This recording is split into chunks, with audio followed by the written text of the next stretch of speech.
Welcome to Travel Stories on the Milenomics Podcast Network. This week, we go back to cruising. The last episode we did on cruising, it was episode 4 in December of 2022. While that's not long ago, the reality is the landscape has changed. Wouldn't you agree, Tom? It's changed a lot. Surprisingly, it's only been about 4 months since we did our last episode about cruising, and already a number of key things have changed. So, thankfully, it's never all bad, but let's walk through maybe it's not all bad and talk about the kind of bright sides of these changes first. Well, I struggled with this one. I created the positive changes of 2023, and I sat there for a while. I couldn't really figure out very much. I would say my biggest opinion is there's still some richness, right?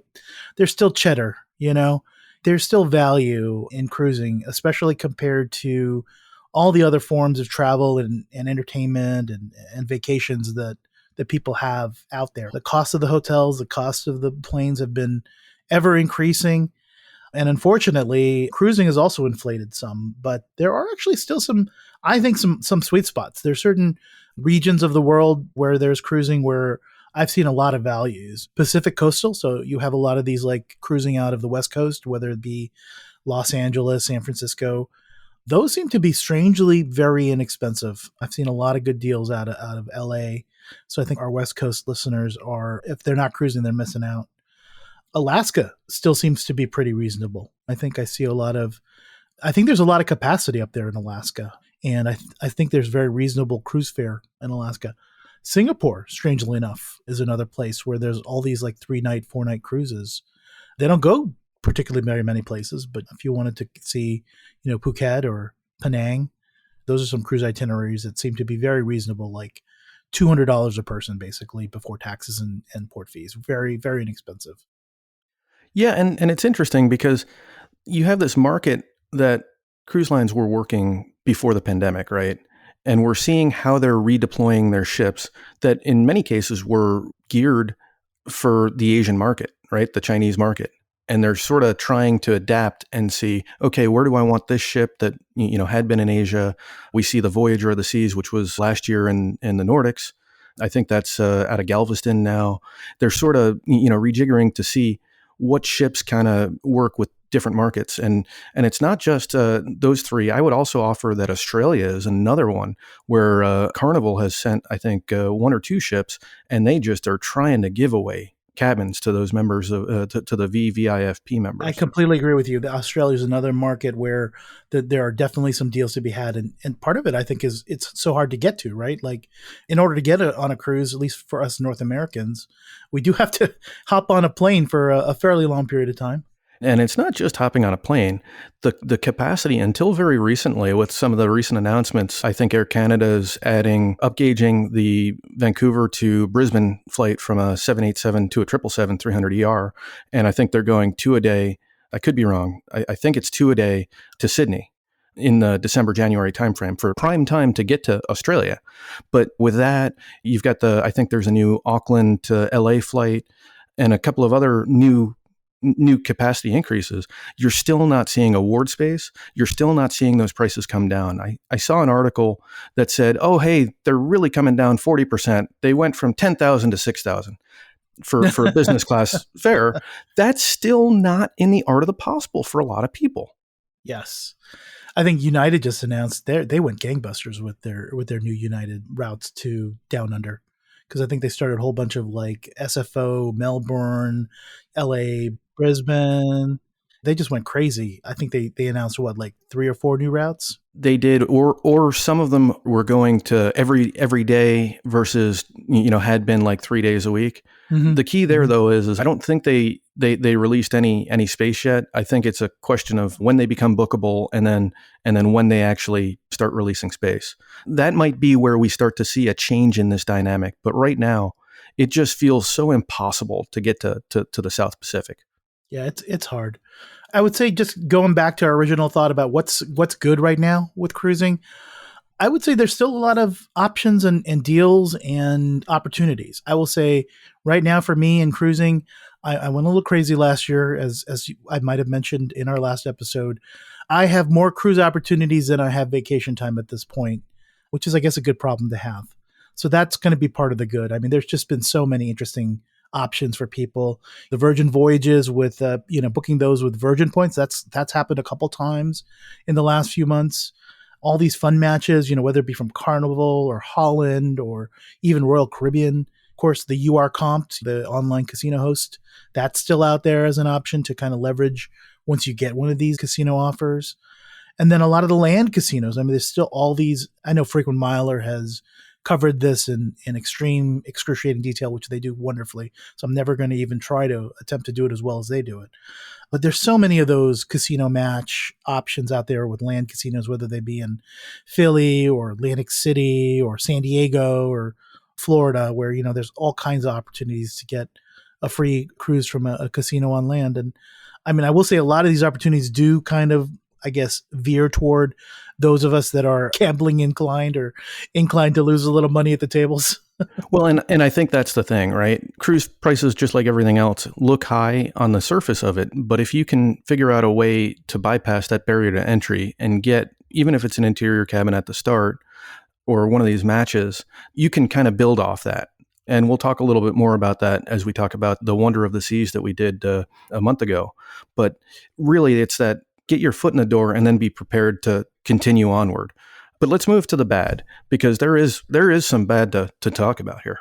I was re-listening to episode 4, and I was listening to a section of the previous podcast where I was talking about, oh, it's great. They have twice daily housekeeping. They have wonderful multi-course meals and like all the good things, right? That I loved about cruising. And of course, I feel like they listened to that part of the podcast and decided cut. Because wouldn't you know it, Royal Caribbean in particular, and I think we experienced this on our last cruise a month ago, they have already removed twice daily housekeeping. Now we're down to once daily, which is, we put it in the bad section because it doesn't hurt that much. I mean, it was kind of a luxury to have your room cleaned twice a day. It really wasn't necessary, but you kind of only miss it when you're running out of towels, on a beach day. Yeah, but it was one of those things that sort of made it just a little bit more comfortable. It's a small room, and if every time you go back to your room, it's made up, it feels a little bit bigger. It feels a little bit more luxurious. Yes, yeah. yes. You're being pampered. Another way that you were going to be pampered was, they had on many of the 7-night cruises, they have a lobster night. And I think the one that we had, I mean, I know that I partake in more than one lobster tail. They're pretty tiny, so I was like, I didn't mind asking for a second or a third. That is apparently a thing of the past. So pretty much all the cruise lines now have moved toward, if you want that second portion of lobster on lobster night, there's going to be an upcharge. You're not going to get that complimentary anymore. Yeah, and I know that was a big deal for a lot of people. I mean, you want to do that surf and turf, and the surf part just isn't terribly substantial if you don't pair it with another entree. Staying on the dining theme, the other thing that I really have noticed is with inflation and I guess with higher food costs, for sure, I think the specialty dining costs have been going up. They've been rising gradually pretty much every year. I think even outside of kind of the most recent inflation we've had, because I feel like when I first started cruising, the upcharges for dinner might be like $10, $20, $30 were things that were like, that was more what I was expecting. Now, I think when we looked at some of the prices on our Wonder Cruise, it was going to be $40, $50 a person for some of these supplemental charges to access some of the specialty dining. And I'm not going to say it's not worth it, but at those prices, it starts getting very expensive when you've got 6 people, a party of 6, right, which was our group, for some of these specialty dining options on the ship. And the thing that throws me off on that, right? So not as much specialty dining experience as you have, but when you're paying $50 more over and above what you're getting from that base level, you expect it to be substantially better. And there are some things where if you're doing, we did chops on Wonder of the Seas, and that was fantastic. But still, there are some things that it's like, how are you going to do so many magnitudes better on a consistent basis at that price point? Yeah. It's hard. And it's even more challenging because they're doing it at sea, right? They can't even do all the things that a land-based restaurant can do. Although I guess they got the benefit of, I guess, a little bit better cost basis for labor and things like that. Yeah, yeah, but there's still a lot of that challenge in delivering that much better quality. Now, we also had the ugly, and it's a little bit ironic the way that we sort of talked about the good and the ugly sort of offsets it, right? Where we've got prices where if you can't get past that barrier to first entry on a ship, they're high. Yep. I don't think I've seen them this high, quite honestly, at least as far, I mean, maybe I'm being a little bit alarmist or maybe I'm exaggerating, but what I've seen when I've been doing my shopping and I look at deals and things like that, except for some of those sweet spots we just talked about a moment ago, your kind of core 7-night Caribbean cruise, those have been incredibly expensive. Like usually I'm expecting to see a lot of like interior cabins for like $500, $600, $700, something in that range, where, before taxes and port fees and things and gratuities, $100 a day seemed like a pretty routine price. I think you're going to have a hard time finding that this summer. It's part of it. Again, it's the revenge travel. It's the Caribbean in the summer is a little different than wave season, right? In wave season, you've got all these ships that are in Alaska, all these ships that are in Europe. They move back across the Atlantic or the Pacific. They come back to the Caribbean. Okay.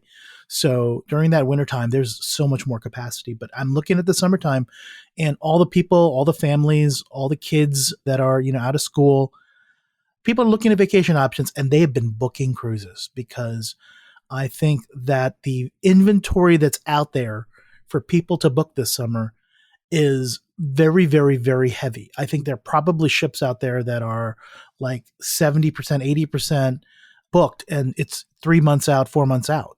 And that to me seems a little unusual, especially because there's a lot of options. I mean, it's not like there is only one or two ships that are sailing the Caribbean. There are the Port of Miami. There's like 20 ships leaving the same day in a weekend. I mean, that's ridiculous how many ships there are, and yet they're quite full. Yeah, even the ships that are doing the 3 or 4 day to perfect day at CocoCay. I mean, those are where you see probably a little closer to that $100 a day. But the ones that are going to be during the middle of the week when you're burning all your vacation time, which is where people aren't always excited to do a shorter cruise, are those ones that we still end up seeing in the middle of the week are going to be a little bit less, but not appreciably in the big scheme of things, right? And those are the ones that seem to come up with the comp offers, like the ones from the casinos. Those Exactly. Those 3-night and 4-night cruises are seeming to populate at least the offers that I've been getting. And I'm not the biggest high roller, so they're not giving me always the best things. Where in the past, I think I felt like those were in there, but they weren't the majority, and now they really are the majority of the cruises that are being offered for free. Yeah. So I think recently they've moved Allure of the Seas, and I think I mentioned, I thought I saw Voyager of the Seas out of Galveston, and you're seeing a little bit more opportunity there, but you're limited on where you're going at Galveston, for example. So are there opportunities somewhere? Yeah, most likely. Are they things you want to do? Are they things that you can get to? Is really, I think, kind of where it goes. Was there one additional change that you had identified on the casino offers, by the way? There was, and I've definitely put this on the ugly list because this was almost something that caused a bit of furor. I do frequent some of these Facebook groups, with some of these casino elite type customers of Royal Caribbean.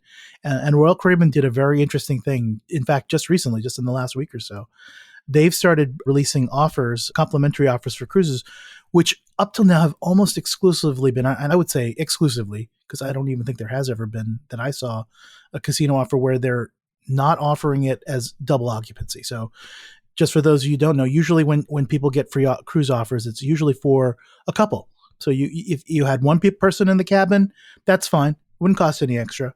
But if you could also have two people in the cabin, it would cost the same amount, except you have to pay for that person's taxes and gratuities. But this most recent round of offers from the marketing department at the Royal Caribbean's casino program, Casino Royale, they've included offers that only cover the first guest. So they're expecting you to pay for that second guest at the normal price. Or if you're a solo traveler, you're having to pay the solo supplement, which is, again, something that had been kind of built in to the casino offers in the past. And so this is a big deal. This is substantially, like, these offers are literally, 50% less valuable than they were just recently. That's incredible. I mean, that alone really, really changes the game. I have not observed whether my offers have been of that, but that would really, really impact the comp game, so to speak. I think they're this is kind of reactionary because, once again, I mean, Royal Caribbean has been, quite honestly, a little bit too generous, I think, in their casino program, to be completely honest, just to call a spade a spade.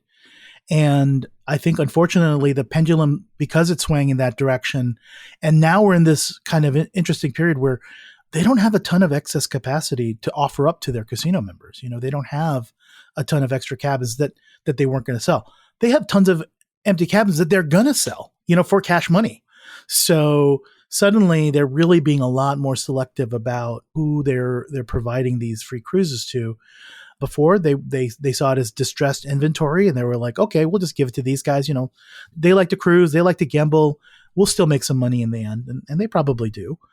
But I think they're finding that, hey, their profit margins could be a lot better instead of giving away the product. I mean, it's almost a mirror for what we're seeing in the airline industry and with the inventory of award flights, right? It's the same dynamic where you just see this resurgence. You see limited inventory out there.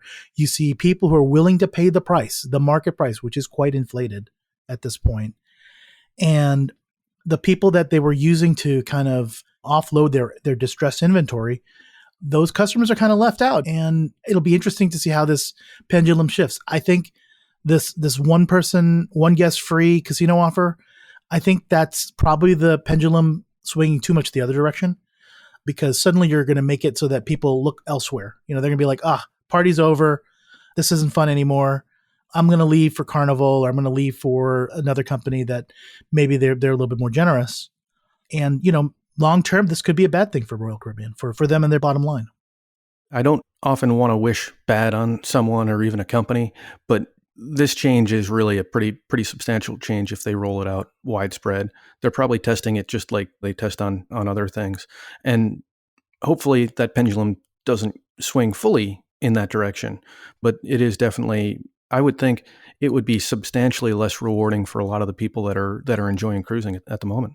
Yeah, I really am wondering. I hope that they don't move forward and roll it out a little more widely, or at least if they are going to roll it out, maybe I can understand maybe for the summer.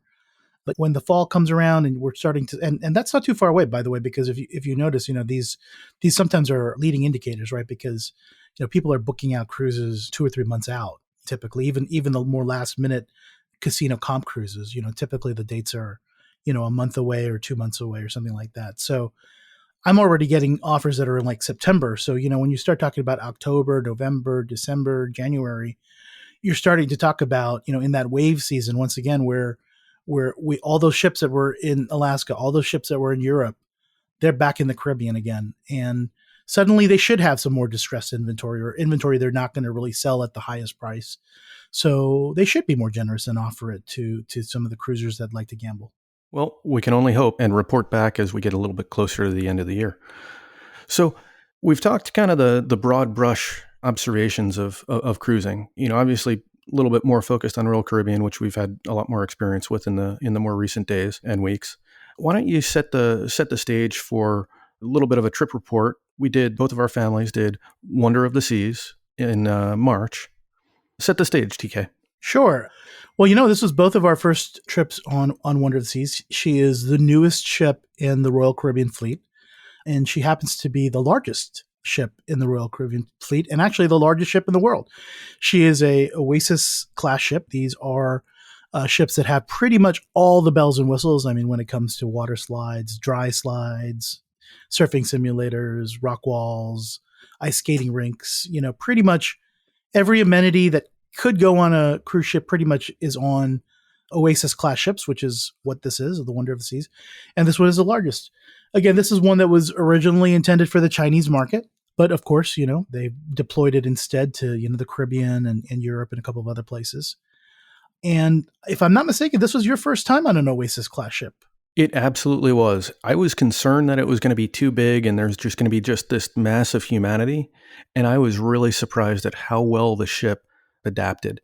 I mean, I felt like any cruise, you get on and you're like, I just got to make it until 2 o'clock and then things will thin out. And it actually did. 2 o'clock being when the staterooms start to become Yes. available. Actually, it's funny because I think that embarkation day is probably the worst we had it, right? In terms of the crowding and, seeing everybody. Because, people had their luggage, or people were all on the boat. They were all getting lunch. And the staterooms weren't ready until, closer to 2 o'clock. So during that kind of lunchtime period, everybody's milling about, taking up all the available public spaces. And it was crowded, but that was the worst it got. And after that, I think you'd be hard pressed to have too many other times where you felt like the mass of humanity descending on you, right? And that was the crazy part, right? Because you would think that you'd have that massive humanity at the ports, and it didn't even feel like we had that.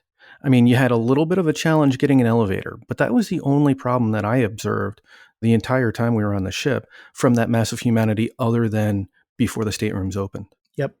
Part of it is this is one of the areas where I think Royal Caribbean does excel. They have the most experience. This is their their fifth Oasis class ship. So each time they've iterated, they've made it a little bit better, and they've really been masters of figuring out how to do that crowd control. And by having all these amenities spread around the ship, and they basically have neighborhoods, right? So they have, kind of the interior park area, which is very tranquil with lots of trees and live plants. And they've got kind of that rear boardwalk area, with some, kind of that boardwalk pier kind of feel with a carousel and a Johnny Rockets and an aqua theater and where that's where all the rock climbing walls are. And then you've got, that whole pool area. I mean, you've got distinct sections of the boat for people to congregate and do different activities at different times. And I think they've been just kind of the masters of distributing the mass of humanity across all the decks, which it's a massive ship. And ours was completely full. I'm pretty sure it was a sold out itinerary. And, that means that there were 6,000 people on there. And the interesting thing I thought about that, and maybe I should have realized this before we actually got on board, but for the promenade and the boardwalk and the Central Park, all three of those are on different decks. So it wasn't like you could walk on the promenade and then walk further back aft to the stern of the ship to get to the boardwalk. You had to go up a couple of decks to do that. And then if you wanted to get to Central Park, you sort of had to do the same thing. And so like Central Park was great and tranquil in the midships, we'll say, but fore and aft, you had cabins. And so it sort of broke things up because it wasn't like you could just hang out on a single deck. I'd say, in the lower decks, you couldn't hang out on a single deck and go, stern to bow. You could up top, obviously, on the pool areas, but I felt like that sort of changed how the dynamic was of the crowd control. I'm sure that was intentional. It was to make it so that there wasn't one deck where the entire, there'd be like these bottlenecks, right? You kind of split it up. And that makes a huge difference. Yeah, you do see some of the bottlenecks on that pool deck and the deck above the pool. But I think at some point you're just never going to be able to remove all bottlenecks. Especially not on a pool deck on like a sea day when everyone's out there. Yeah. But let's talk about another bottleneck: the restaurants and the bars, right? So there was one location that we found that was absolutely wonderful if you could get the right time where there was the availability of seats, and that was Mason Jar.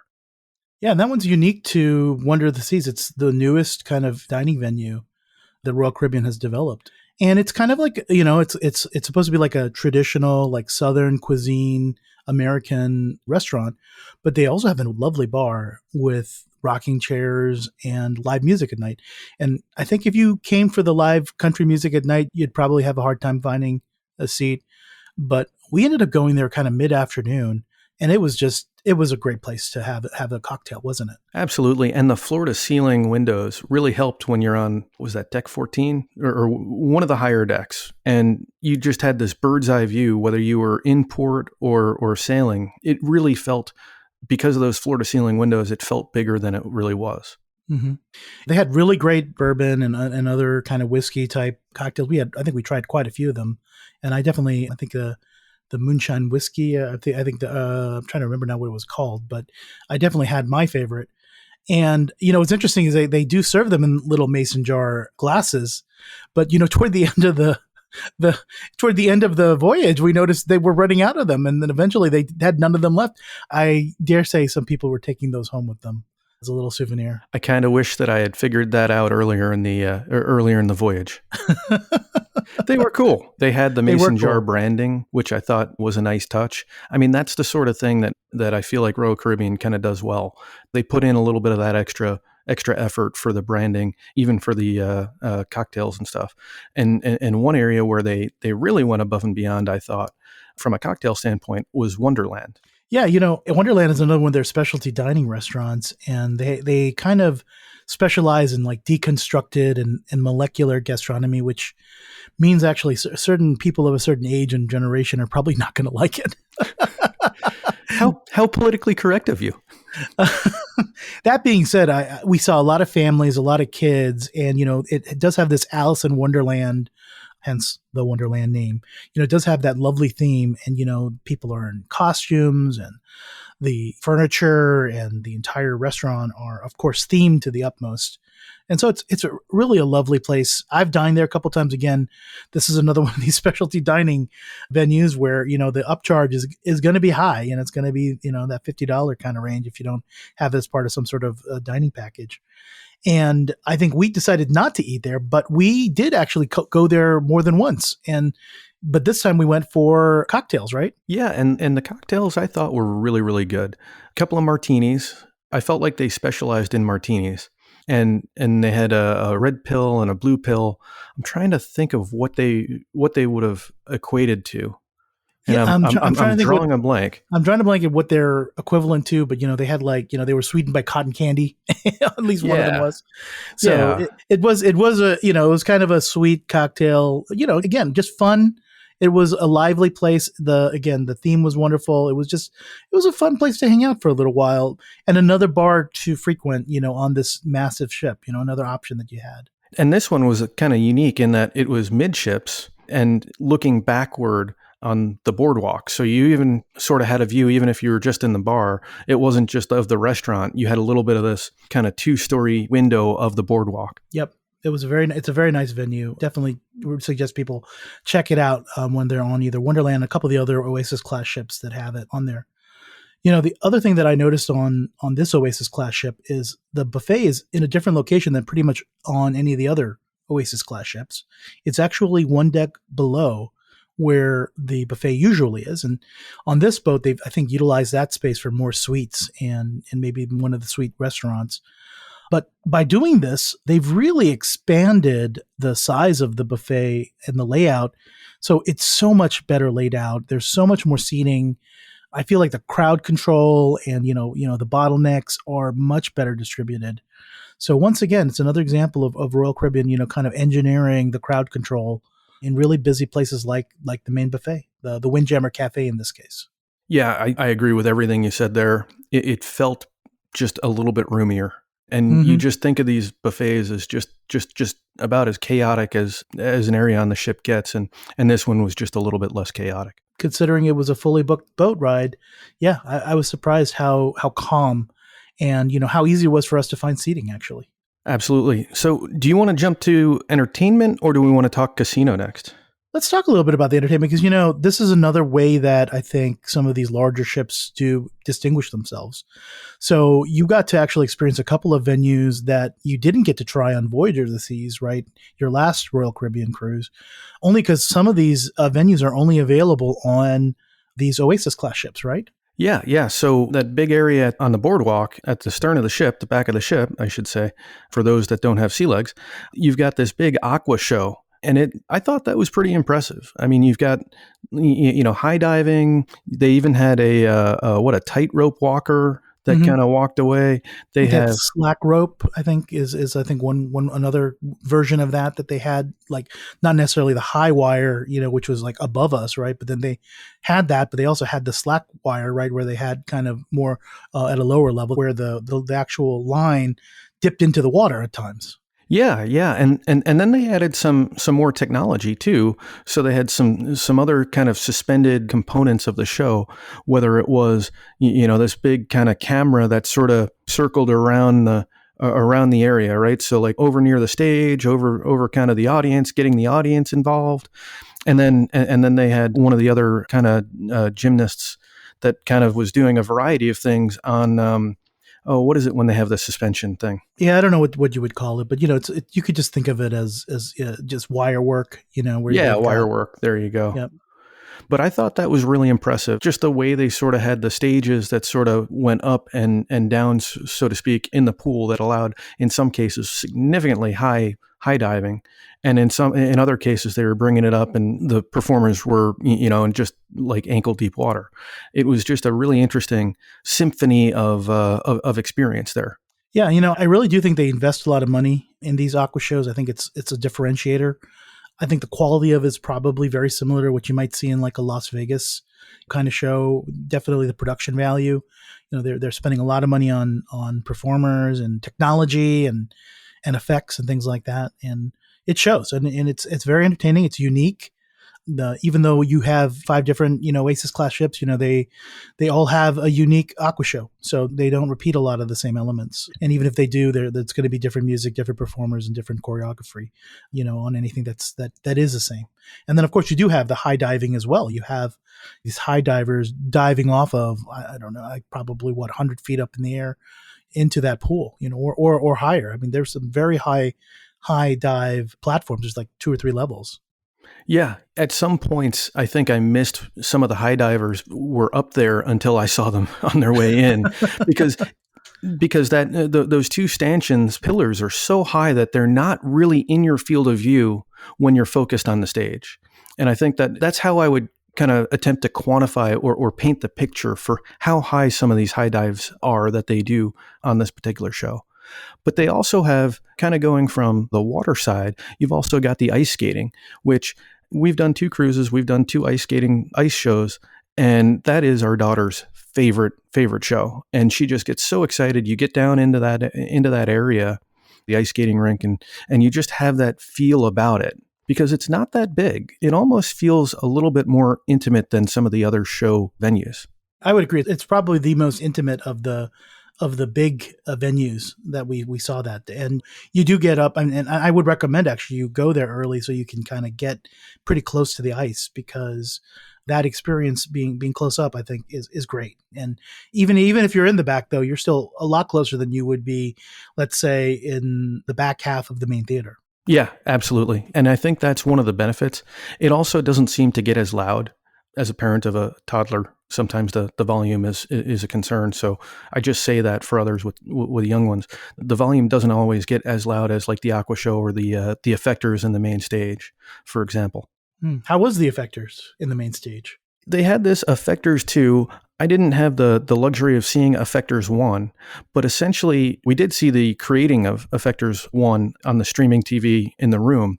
And it's, as I understand it, it's the most technologically advanced or inclusive on-stage show, whether it's, I think, on land or on sea.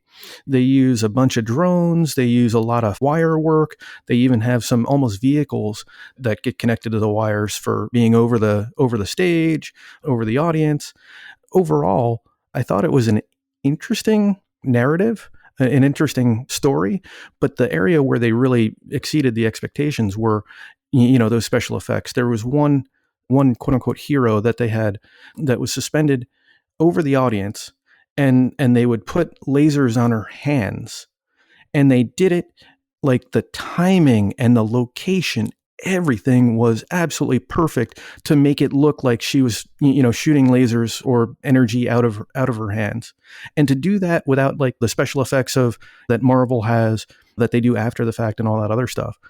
I thought that was perhaps the most impressive part for me. Just the choreography and being just right at that right spot, the right time, the right hand motions. And you're doing that at sea. Well, and it was super high tech, and of course there was a slight interruption in the middle of that show, if I remember, because they had to call the IT people or something. Yeah, that is an interesting point. Yeah. They had a slight interruption in the Aqua Show and the Effectors. because I suspect because of the how inclusive they do technology into it. But I don't think that detracts that much from it. I mean, No. it gives you almost a little bit of an intermission, for lack of a better way of saying it. There was also a nice parade that they did a couple of times down the promenade. I kind of enjoyed, although that this is one where I've probably seen it like 4 or 5 times now, because it's actually the same one they do on the other Oasis class ships. That it's almost, I think, the same costumes and everything, same soundtrack. But it's just fun. It's fun to see, people on segways and, on floats and in colorful costumes, kind of, sauntering around the promenade deck, and with everybody sitting around and listening and cheering them on. And I enjoyed myself, even though I've probably seen it a handful of times. Yeah, I'm not going to lie on this one. I was skeptical about it, but it turned out to be really, really awesome. Our daughter really loved it.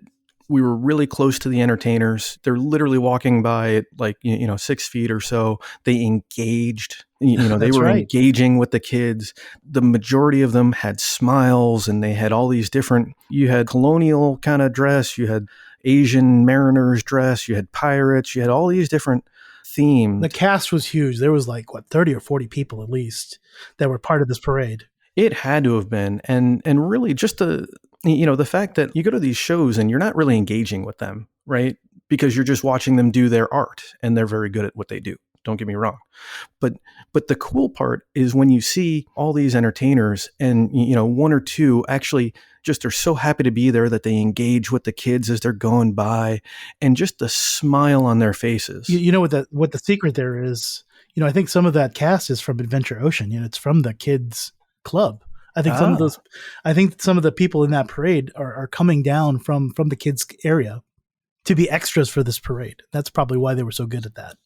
I believe that, and some people just like kids, and they can kind of do that thing.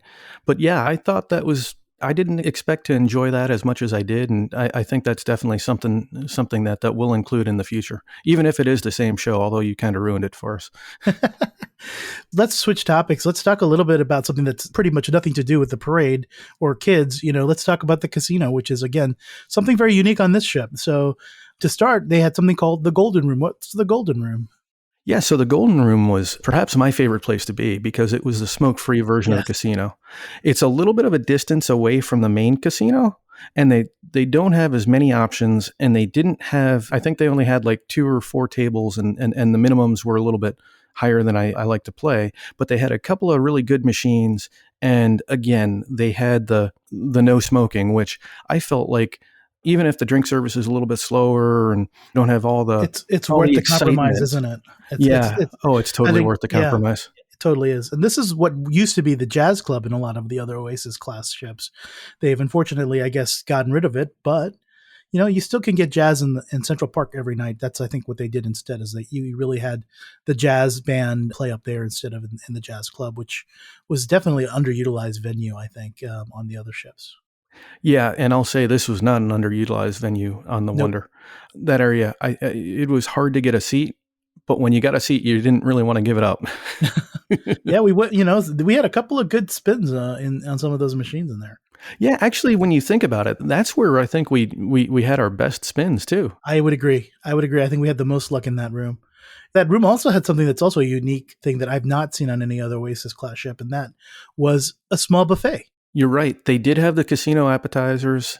I did notice appetizers in the main casino as well. Yes, they were in both areas. They were, and that was a nice little thing. I mean, obviously food's largely free on the ship, but to not have to leave the casino if you get the munchies at midnight, that's a nice feature. It's nice. I hope they have it in other places. I think it was a nice addition, and I think Royal Caribbean. I will say one of the criticisms, at least for me, is their late night options are pretty limited if you don't like pizza. So at least this is one other thing you have out there. Yeah, yeah. I will say that the pizza was pretty good. I may have had that every night except for the last at 2 a.m. How are the rooms on this cruise? Can I let people know that you actually cruised in an interior cabin? Well, I suppose we already have. I was actually surprised. So I was dreading it the entire time. I have cruised on an interior cabin in the past, right? So our first cruise for my wife and I as a couple was just like one of those 3-4 nights on a Carnival, the Carnival Fantasy, which I don't even think is sailing anymore. And we were in an interior cabin, and that one we did not love it. This one, we were actually surprised at how well it worked out. It was a little bit of a different design. Normally, you look at these staterooms, cabins, and the bed is facing either fore or aft, right, the bow or the stern. This one, the bed was, I think, we were facing port side with our head, starboard side essentially as an interior cabin, and you still feel it. It's a different feel when you're in somewhat rough seas because we were in 6-meter seas at some points, but I still slept like a baby. It didn't really matter as much that we had no window. We did leave our TV on occasionally because they put the camera on so you can at least see what's going on outside. But it was not as bad as I was concerned about. Yep. So should we talk a little bit about how we booked this cruise? Because, this was interesting where this was actually the Kim family, my family, and obviously Trevor's family. It was a group cruise, right? It was 6 of us total. It was indeed. Yeah, we definitely had a nice group, and you and your folks were kind enough to let us tag along with your Casino Royale Prime award. Yeah, so the Kim family, we're a bunch of gamblers. So my dad, my mom, myself, we are all Prime members, and so one of the benefits is an annual cruise benefit, and this is kind of like a wild card offer. You can pretty much book almost any 7-night cruise that Royal Caribbean does. And so, of course, we picked one on the newest ship when it was available. By the way, usually within the first year of cruising, there's kind of a blackout period for using this kind of offer. But we managed to, I think, get it as soon as it was kind of coming out of quote unquote embargo for casino cruises. And we lucked out. We got 3 interior cabins. They're all next to each other. I wouldn't say they were the best cabins on the ship, but they were decent, and they were not too far from the elevators. And for our purposes, it was pretty good. Yeah, I was much more impressed than I expected to be, and I found that to be just absolutely perfect. And as we always say, free isn't free. Yep. It was still about $200 to $250 in taxes and tips per person. And the way we booked it, by the way, is, there were 3 annual cruises. And so we had basically 2 people in each cabin. So I would book, I guess, your daughter, and, I think my mom booked your wife, and my dad's cabin booked you. And then we just got on board to the customer service, and we kind of just did a massive switcheroo to get the right people in the right cabins, and away we went. Yeah, and every time we do that, I'm a little bit nervous, but it works out fine. I mean, you lose an hour waiting in line to get everything kind of synced up, but after that, there's no problem at all. Yeah, and it's really quite nice. Worked like clockwork. So do you want to talk a little bit about CocoCay? Because, interestingly enough, I've been to CocoCay a whole bunch of times, which is the Royal Caribbean private island, but this was your first time there, wasn't it? Yeah, it was. And I think our experience was definitely improved by the fact that you had been there. I think if we had arrived on our own, we would have probably had a little bit different of a time, but you knew the area to go to, you knew where the shuttle was, and you sort of choreographed that perfect day. Yes. And you made that the perfect day. This was not a Royal Caribbean thing. Yes, they gave you they gave you the mat to paint your perfect day, and you helped for all of us to have that perfect day by going to, was it Thunder Bay? Well, it's Chill Island. Chill Island, that's it. And I like Chill Island because, that's where I think the majority of the more mature palm trees are. And so I think the amount of shade and the shade umbrellas and such, and it's pretty close to the restaurant that's there, and the largest freshwater pool in the Caribbean. You can also walk there too. Which was awesome to walk over to, but I don't think I'd want to have gotten a chaise lounge there and stayed there the whole time. I mean, those are the small little things that kind of made the difference, I thought. You find a nice chill area, right? About 100 feet from the water. And this is like a Gulf style beach. It had a cove, and you walk to the pool, you walk to the food, and everything kind of goes well.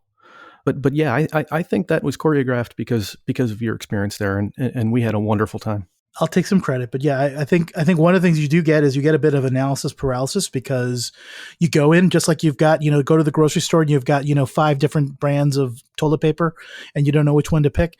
It's the same deal when you go to, because there's so many different beaches and areas for you to go to, which is great because they do, once again, a great job with all the crowds. But then sometimes you're like, indecision and analysis paralysis, because, when you're presented with all these options, where do we go? What's the best one? Well, it's nice to have somebody who's been there and can kind of just guide you and say, okay, just come with me, come here. And that's what we did. And I think that's why it really was a perfect day. I couldn't agree more. Tom, how about we close out with a couple of tips here?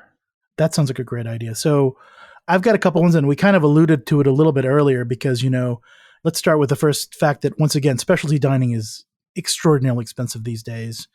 I think our tip is do specialty dining for lunch. I've done this now several times with Royal Caribbean, and I've never had a bad meal, I think, with the specialty dinings that are available. Some were better than others, but, in general, I've always enjoyed what I was served, and the value for money for lunch is so much better.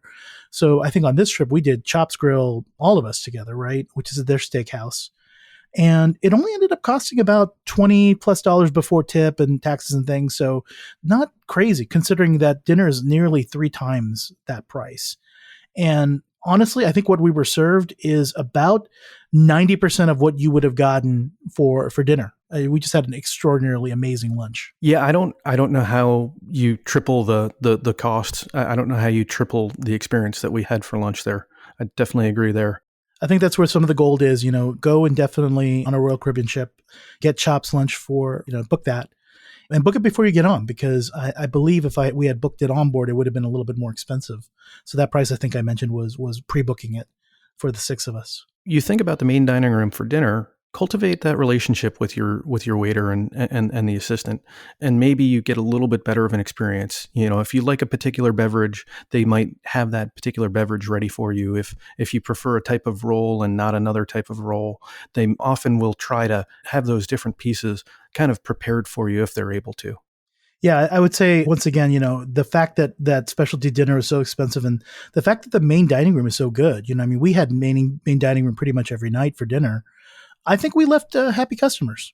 I would agree. Last tip, book an appointment with Next Cruise for the last evening if you think you're going to gamble. If you're going to be in the casino, book that appointment, get the lists so you can go to the host and they can tell you the different lists that they've got different thresholds. If you earn 1,200 points or 1,500 points or 2,000 points, get those lists, plan out what you think you want to do, and make sure you get that appointment with Next Cruise. Book it for the last evening, but book it on day 1 or 2. Yep, that's a really good tip that I don't hear a lot of people saying, especially the ones, if you have any kind of possibility of having a complimentary offer from the casino. They usually give you those certificates either the night before, that they leave it in your stateroom, or, if you do it kind of go up to the end, you could ask the host to print it out. But it's good to be able to have that appointment, because everybody else that earned a free cruise is going to be, going for those appointments, and they run out fast. So true. Well, that's the show. Thanks for joining us, and we hope you enjoyed listening. Join the conversation, become a Milenomics Patreon member, and get access to even more in-depth miles and points travel content. Until then, we hope your next story is a travel story.